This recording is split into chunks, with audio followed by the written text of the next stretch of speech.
Microsoft Dynamics 365 Business Central. In this video we're going to learn about purchase and payable setup in Business Central. So let's start by going to top the option and you put there purchase and payable setup, and you click there and you'll see the purchase and payable setup. So in MBA 200 exam it's in setup payables. So what is purchase and payable setup in Business Central? So basically in Business Central it's a module that allows you to configure the various settings and options related to purchasing and accounts payable management. So this setup is used to define the default behavior of system for purchase relating activities such as posting vendor invoices, managing purchase orders, and tracking payables. So we're going to go through these obviously tabs to know what these tabs are for, to check how to set up purchase and payable setup. So the first one is called discount posting. You've got different postings there, so no discount, invoice discount, or line discount, or all discounts. So basically discount posting in purchase and payable setup in Business Central refers to features where discount can be applied to purchase invoice if the payment is made within a specific period of time. I mean, for example, let's say you have a vendor who offers a 2% discount if you pay the invoice within 10 days. In Business Central you will set up a discount posting to automatically calculate and apply the discount when the payment is made within the specific period of time. So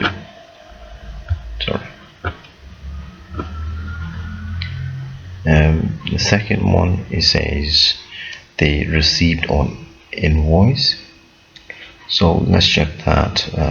Just a basic one. What is it for? So this one is if it's checked or unchecked, you can just get that functionality. So basically it specifies that a posted receipt and a posted invoice are automatically created when you post an invoice. So that means whenever it's received it will be an invoice. If you want to do that, you need to create, obviously turn this button on or off. So it depends what you want to do. Next one is a return shipment on credit memo. So it specifies that a posted return shipment and a posted purchase credit memo are automatically created when you post a credit memo. So the next one we got here is invoice rounding. So the invoice rounding field in purchase and payable, this setup obviously in Business Central. Business Central allows you to round invoice amounts to specific decimal places, and you can say it's particularly useful when dealing with foreign currencies where exchange rates can result in decimal amounts that are difficult to manage. Let's say if you want to convert a pound to a dollar or dollar to a pound, so you will see probably for example a 1.23333. so you want to round the invoice, so what specific level it should be in rounding. Next one is create item from item number. So that specifies if the system will suggest to create new item when no item matches the number that you enter in the number field on purchase line. So if you go for the next one shows copy vendor name on entries.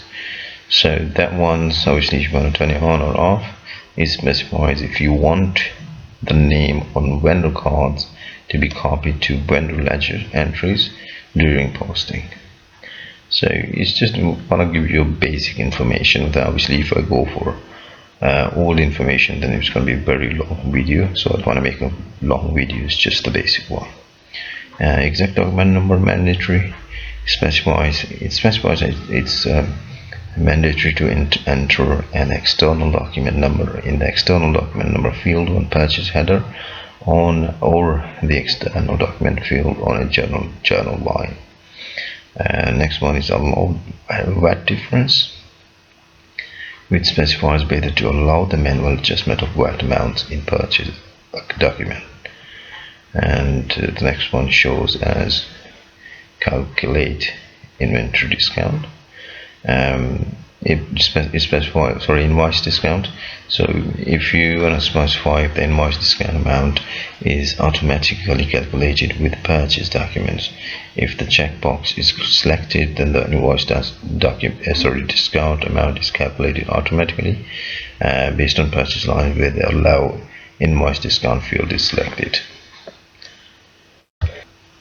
So the next one is calculate invoice discount per VAT ID. It specifies whether the invoice discount is calculated according to the VAT identifier that is defined in the VAT posting setup. If you choose not to select this checkbox, then the invoice discount will be calculated based on invoice total. This option obviously is about the currencies. So you can see non-EMU or all.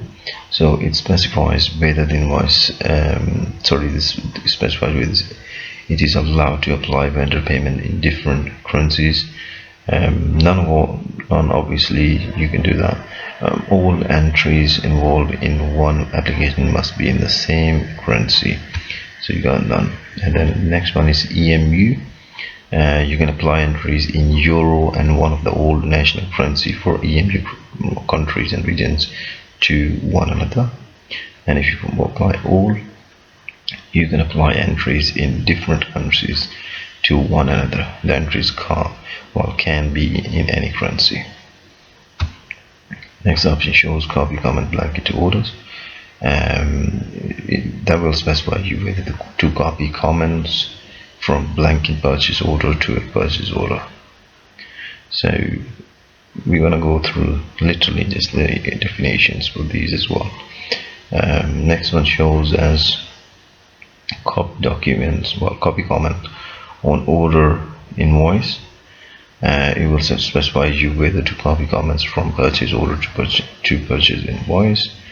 This one is for if you want to specify whether to copy comments from purchase order to receipts. The second lot here it shows as if you want to specify whether to copy comments from purchase return order to purchase credit memo.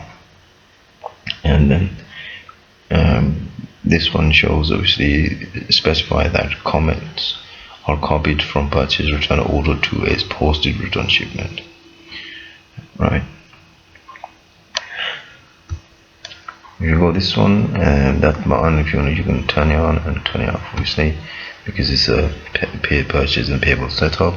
This one will specify that a return transaction cannot be posted unless they apply to item entry field on the purchase order line that specifies an entry. And the next one is check prompt when posting. It specifies that you cannot receive or invoice an order that has an unpaid prepayment amount. So the prepayment side auto update with the frequencies. You can do daily or weekly, or you can do never, and that will be according to how often the job must run. That automatically updates the status of order or orders that are pending prepayments. That shows default posting date, so you can check, you can say work date or no date, and that will specify that the date must be used as the default posting date on purchase documents.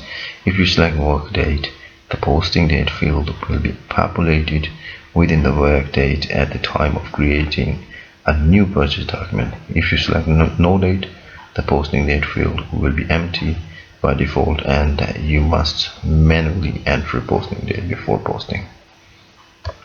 Right, and next one shows as a reminder of blank. So it says posting date, check on posting. If you want to see a warning when you post the purchase document but with a posting date that is different from the work date, so you can select both of these use slip. blank, or you can select reminder. Posting date, check on posting. Obviously that is for default posting, what kind of posting you want to do. So but yeah, this one was about the default quantity. Sorry, to see if you want a reminder, you can get a reminder, or you can get a blank one. So that will show you about the posting date, check on posting, whether you want to identify that when you see the warnings or anything like that, you can turn this on. So the next option shows auto post non-INVT where WC. So that is if non-inventory item lines in purchase document will be posted automatically when the document is posted via warehouse. So none shows as do not automatically post non-inventory item lines. Attached and assigned, it will show post item charges and other non-inventory item lines assigned or attached to regular items. And all means all post all non-inventory item lines as well. So this one is obviously allow document deletion before, that should be a date. So if and when posting, it specifies you if and when posted purchase invoices and credit memos can be deleted if you enter a date, posted purchase document with a posting date or after this date cannot be deleted. And the next option shows as allow multiple posting groups. So this is about the posting groups. If you want to implement different methods of checking which posting groups can be used for vendors, you can obviously check this box. It's not checkbox, obviously you can turn this button on. This one, check per multiple posting groups. You've got different options as well normally, but here obviously it shows alternative groups, so you can select alternative groups as well. So I think this one is different. This one, these two. So this one I just want to mention again. You can obviously do different kind of posting. You can allow different posting groups and all. And here you can just use whatever multiple or alternative groups are available for you. Ignore updated address means if you specify if the changes to the address made on purchase documents are copied to the vendor card, by default changes are copied to the vendor card. Copy line, this side of purchase and payable setup, if you turn this on and off, then it will specify that the description on document lines of type GL card will be carried to the resulting general ledger entries. That will show you if the value of the vendor invoice number field must be copied to the payment reference field during posting unless the payment reference field is not blank. And then you've got here document default line type. You've got different default type. You can have GL accounts or item types or resources, fixed assets or charges, allocation accounts. And so basically this one is to specify the default value for the type field on the first line in the new purchase documents. If needed, you can change the value on the line. If you want to disable any searches, you can do that here. They will specify you that you can change the names of the vendors on open purchase documents. The change applies only to the documents. And the last one in this section, journal section, obviously, is to link document date to posting date, which will specify whether the document date changes when the posting date is modified. So the next option is number series. You got different kind of number series available here, and you can choose from there to select obviously what kind of number series you want to use in vendor codes, vendor numbers, and then you got codes, You got different number series options to select, so whichever is suitable for you, you can select it so you can use further down. And here we got different posting groups.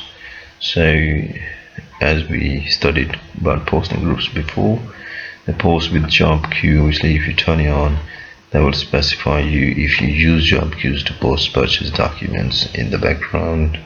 That will show you if you use job queues to post and print your purchase documents in the backgrounds. And this one, job queue category code, you select different codes. These code, obviously these are for categories of job queue that you want to associate with the background posting. If you want to notify on success, you can check this on, and you want to select the report output. You want to print your PDF, you can do that as well. And the next one is reverse charge. You've got two options there at the moment. Reverse charge VAT posting, that will specify the VAT purchase, business posting group code for the reverse charge VAT, and that's for domestic vendors. You can select from here and you can see what is there at the moment. There we go, they both are similar, but you can do reverse charge if you want to do as archiving. As archiving is in a specific area. If you want to archive purchase codes when they're deleted or something like that, you can select different options from questions always, and you got these different options to select as well, which if you specify if you want to archive purchase order when they're deleted, or if you want to archive purchase blanket order when they are deleted, or you can also mention if you want to archive purchase return orders that when they are deleted. And then you got default accounts. These two accounts, obviously, default debit account, default credit account, it's to specify the GL account that is automatically inserted on purchase lines of type debit or credit that are created from electronic documents when the incoming documents or outgoing documents line does not contain any identifiable items. So any incoming or outgoing document line that does not have GTIN or any vendor item number, that will be converted to purchase line of the type GL account, and the number series or number fields on the purchase line will contain the account that you select in the GL account for non-item lines. Same is the credit side as well. So hope you understand the basics of purchase and payable setup, which is from MBA 800 exam, and we're gonna start this new section obviously about the payable side, and we'll follow the steps and make further videos for the further subtopics to understand further how it works with payables and vendors, etc., etc. Thanks for watching.